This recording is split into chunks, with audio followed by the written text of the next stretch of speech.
یہ بس ایجاد بندہ ہے. تو یہ چیز نہ قرآن مجید میں ہے نہ سچی بات ہے کسی حدیث میں ہے. عدت استبراء رحم کا نام ہے. ایسی لاجک پیش کی ہے اس کی جو 100% غلط. لیبل کیا لگا دیا؟ قرآن و سنت، اسلام.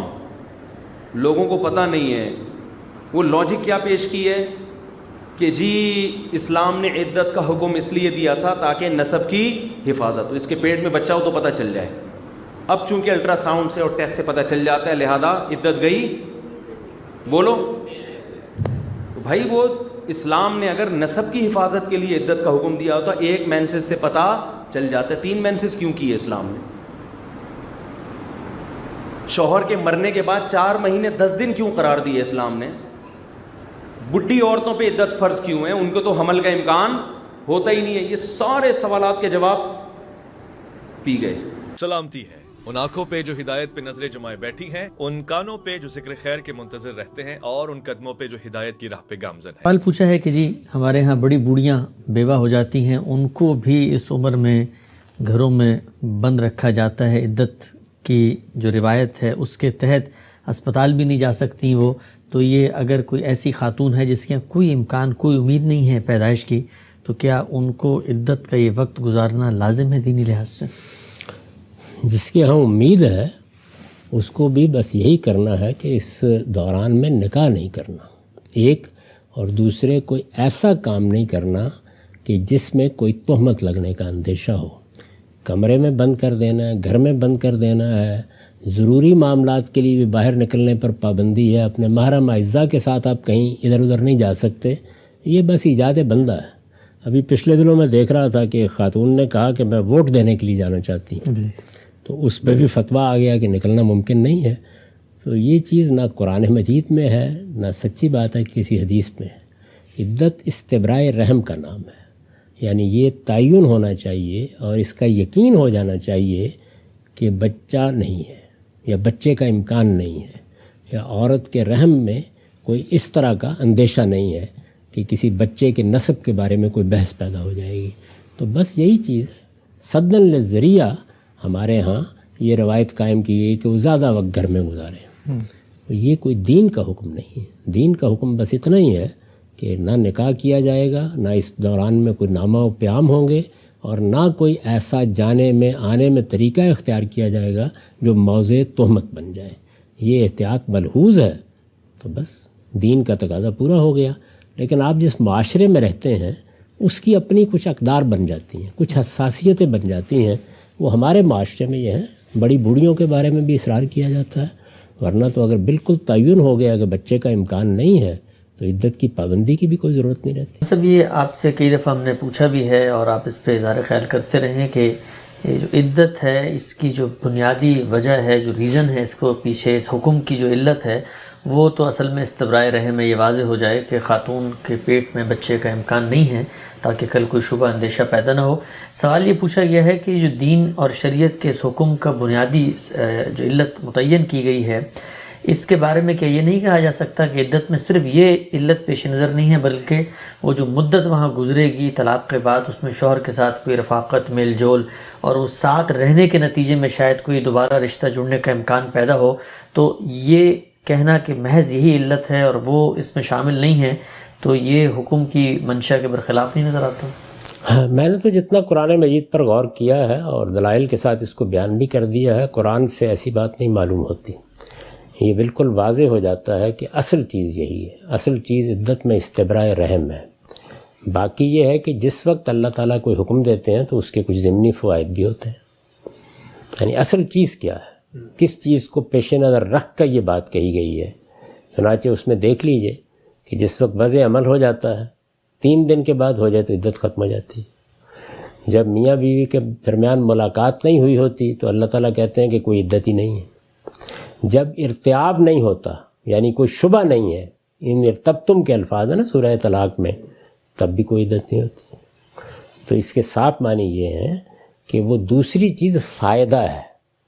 یعنی اللہ نے آپ کو ایک حکم دیا، یہ بالکل ایسے ہی ہے. میں مثال دے کے سمجھانے کے لیے عرض کر رہا ہوں کہ نماز ہم اس لیے پڑھتے ہیں کہ ہم اپنے پروردگار سے اپنے تعلق کا اظہار کریں، اس کی یاد تازہ کریں، اس سے اپنے دل کو، اپنے دماغ کو، اپنے اعضاء کو، اپنے جوارے کو اس طرح متعلق کریں کہ اس کی عظمت کا اظہار ہو.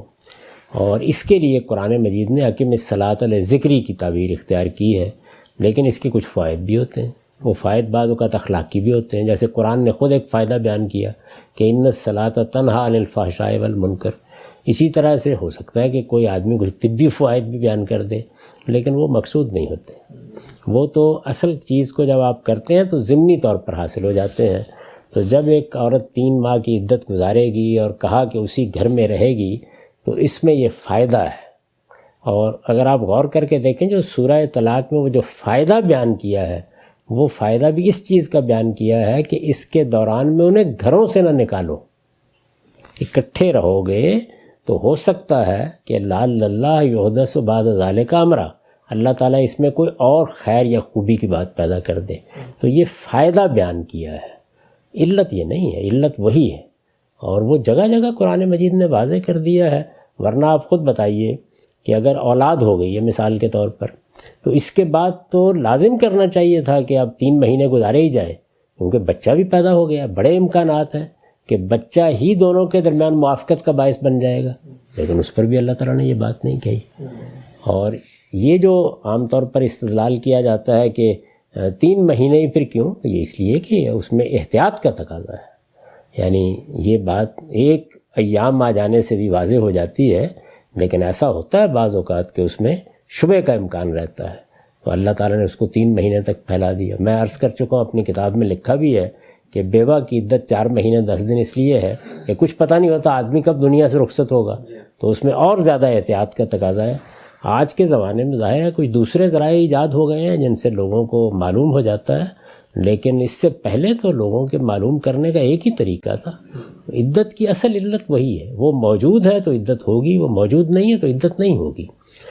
تاہم جب ہوگی تو اس کے کچھ فائدے بھی ہوں گے.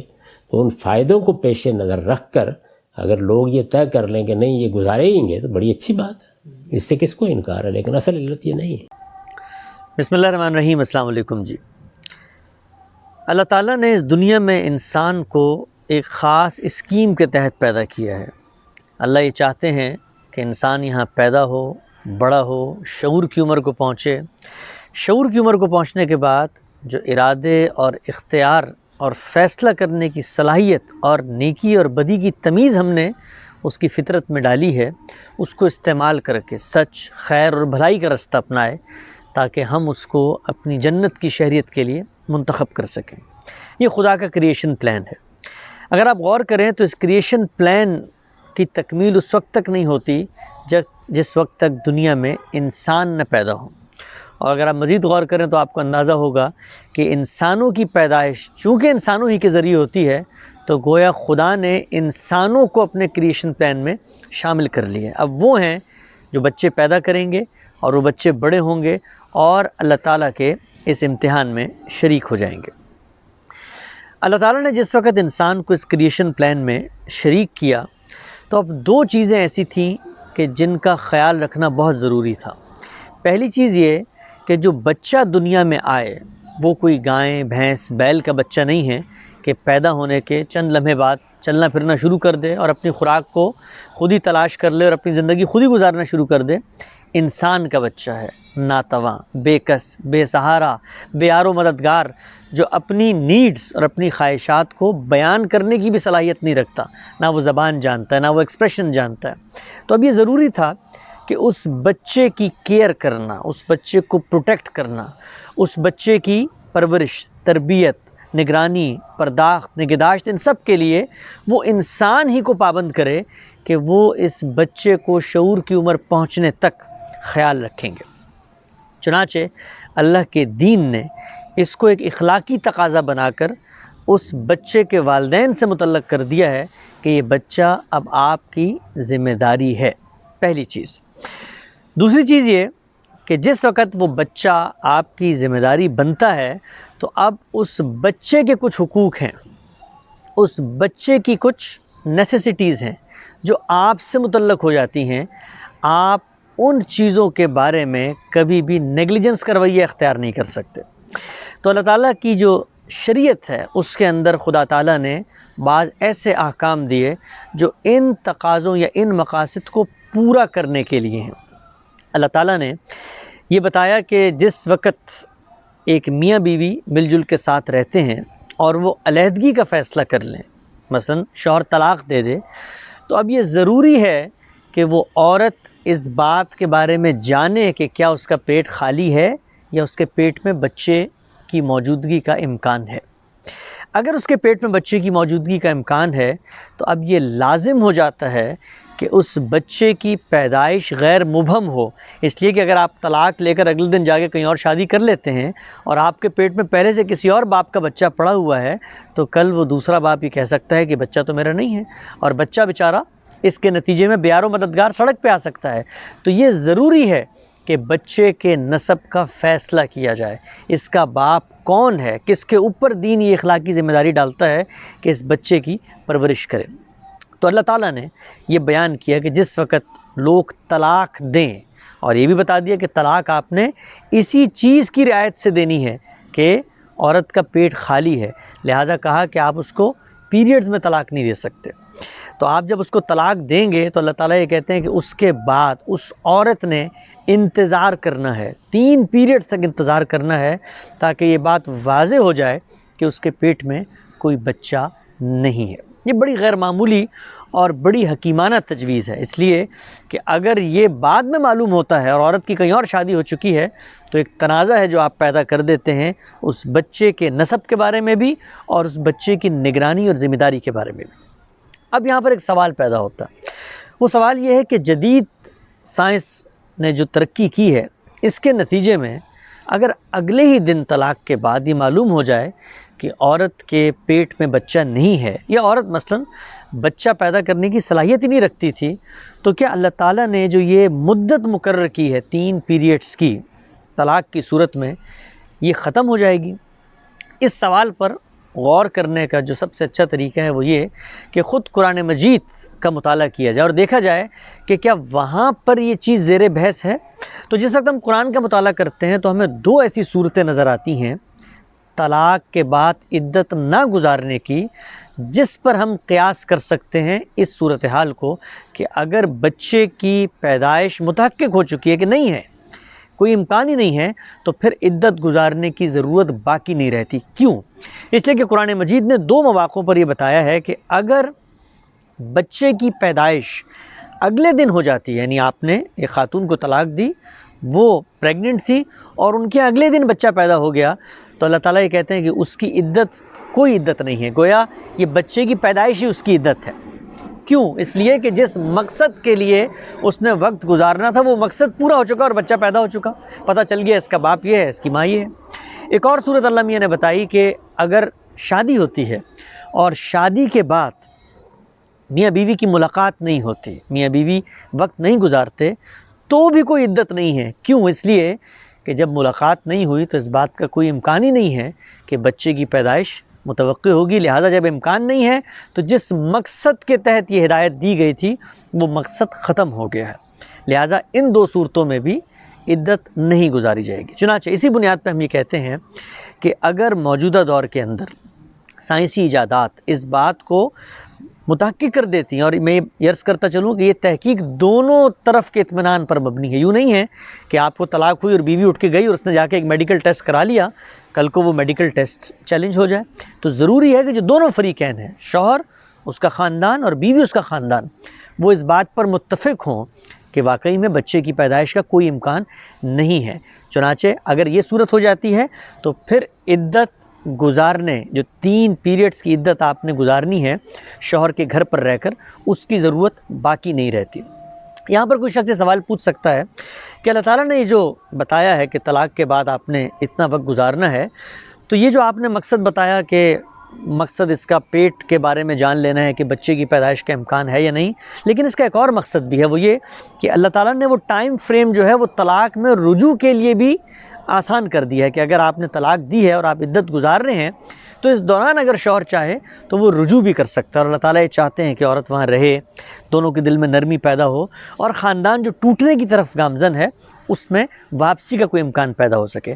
تو جب ہم یہ کہتے ہیں کہ سائنسی تحقیق کے نتیجے میں آپ عدت پہ متحقق ہو جائیں تو آپ گزارنے کی ضرورت نہیں ہے، تو وہ جو دوسرا مقصد تھا وہ تو ہم نے خراب کر دیا نا۔ تو اس کا جواب یہ ہے کہ ایک ہوتا ہے حکم کا مقصد، بنیادی مقصد، ریزن، وہ سبب جس کی بنیاد پر حکم دیا گیا ہے، اور دوسری چیز ہوتی ہے حکم کے ظاہری اور اضافی فائدے۔ تو یہ بات کہ عورت اگر وہاں وقت گزارتی ہے تو اس میں رجوع کا امکان پیدا ہو سکتا ہے، یہ حکم کا مقصد نہیں ہے بلکہ حکم کا فائدہ ہے۔ ہم بھی یہ تجویز کریں گے، مثلا ایک میرے پاس کوئی جوڑا آتا ہے اور نو بیاہدہ جوڑا ہے اور اس کے ہاں اولاد کا امکان بھی ہے، اور مجھے یہ لگتا ہے کہ ان کے ہاں کوئی انبن ہو گئی ہے، کوئی آپد آپی میں طلاق کے لفظ کہہ دیے گئے ہیں، تو میں بھی یہی تجویز کروں گا کہ آپ اس شوہر کے گھر پہ ہی رہیں، لیکن یہ فیصلہ اس خاتون نے کرنا ہے۔ مثلا اس کا شوہر کوئی نشہ کرتا ہے، اس کا شوہر اس پر کوئی ظلم کرتا ہے، اس کو مارتا ہے، اس کو ابیوز کرتا ہے، تو بھی کیا اس پر لازم ہے کہ اگر یہ فیصلہ ہو جائے کہ اس کا پیٹ خالی ہے تب بھی وہ 3 مہینے وہیں شوہر کے سراہنے بیٹھ کے مار کھاتی رہے؟ تو یہ ہم کہتے ہیں کہ اس کی ضرورت نہیں ہے، یہ کہ اضافی فائدہ ہے۔ کوئی خاتون یہ اضافی فائدہ اٹھانا چاہتی ہے تو ضرور اٹھائے، وہ وہاں پر رہے۔ آخر میں ایک چیز اور عرض کر دوں کہ عدت جو ہے وہ مدت ہے جو بچے کی پروٹیکشن کے لیے اللہ نے مقرر کی ہے۔ یہ اگر آپ طلاق دیتے ہیں تو اس میں 3 پیریڈز ہے، اس لیے کہ اللہ تعالیٰ نے وہاں پر یہ بتا دیا ہے کہ طلاق کب دینی ہے۔ لیکن اگر شوہر مر جاتا ہے، اور شوہر کس وقت مر جائے اس کا فیصلہ ہم تو نہیں کر سکتے، ہو سکتا ہے خاتون پیریڈ سے ہے شوہر مر گیا، ہو سکتا ہے وہ طہر سے ہیں یعنی پیریڈ ختم ہو گیا شوہر مر گیا، تو اللہ تعالیٰ نے اس چیز کو سامنے رکھتے ہوئے ایک ایسٹیمیٹڈ اندازے کے مطابق ایک دوسری مدت مقرر کی، اور وہ ہے 4 مہینے اور 10 دن، اس لیے کہ شوہر اگر مثال کے طور پر پیریڈز میں اس کا انتقال ہو گیا ہے تو اب اس کے بعد 3 پیریڈز ہیں جن کو شمار کیا جائے گا، اور کبھی کبھی پیریڈ ڈیلے بھی ہو جاتے ہیں تو 10 دن کی رعایت اس کی مناسبت سے آگے بڑھا دیے۔ تو 4 مہینے 10 دن شوہر کے دنیا سے رخصت ہو جانے کی صورت میں عدت ہے، اور 3 پیریڈز یہ طلاق کی صورت میں عدت ہے۔ تو خلاصہ کیا ہوا؟ خلاصہ پوری گفتگو کا یہ ہوا کہ اللہ تعالیٰ اس دنیا میں بچے کی پروٹیکشن کو سب سے زیادہ ناگزیر سمجھتے ہیں، اس کے لیے انہوں نے کچھ احکامات بھی دیے ہیں۔ انہی احکامات میں سے ایک حکم عدت کا ہے۔ عدت کیا ہے؟ وہ پیریڈ طلاق کے بعد، شوہر سے علیحدہ ہونے کے بعد، جس میں یہ واضح ہو جائے کہ آپ کا پیٹ خالی ہے، اور آخری بات، اگر یہ بات جدید سائنسی تقاضوں سے ثابت ہو جاتی ہے تو پھر یہ جو ٹائم فریم ہے اس کو گزارنے کی ضرورت اصلاً باقی نہیں رہتی۔ قرآن مجید نے خود 2 صورتوں میں اس کا اطلاق کر کے بتا دیا ہے کہ اگر شادی ہو چکی ہے، نکاح ہو چکا ہے، لیکن ہاتھ نہیں لگایا تو کوئی عدت نہیں ہے، اور اگر پریگننسی اور بچہ اگلے دن پیدا ہو جاتا ہے تب بھی کوئی عدت نہیں ہے۔ تو اس کا مطلب یہ ہے کہ مقصد اصل میں استبراء رحم، یعنی ماں کا جو پیٹ ہے اس کے خالی ہونے کو متحقق کر کے دنیا کو بتا دینا ہے۔